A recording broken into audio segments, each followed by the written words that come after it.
ជានិស្ស័យឲ្យពួកយើងបានស្គាល់គ្នាអរគុណពេលវេលាកំណត់ឲ្យคล้ายជាស្នេហាជួបគ្នាដំបងជានាងដតីតែហាក់ដូចវាសនាតាំងតែងchờឲ្យបានជាគូតាំងពីថ្ងៃបងឈានចូលក្នុងជីវិតអូនក្តីសុខក្នុងបេះដូងមានបងតែងតែនៅក្បែរស្រីតួស្នេហាយើងសាមញ្ញធម្មតា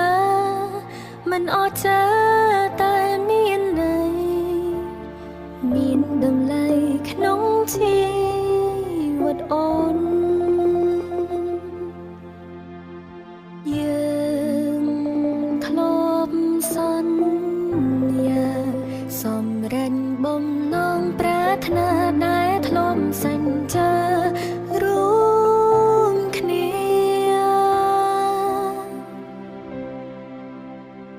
ជាស្នេហាសាមញ្ញធម្មតាជាស្នេហ៍ដែលអូនប្រាថ្នាស្នេ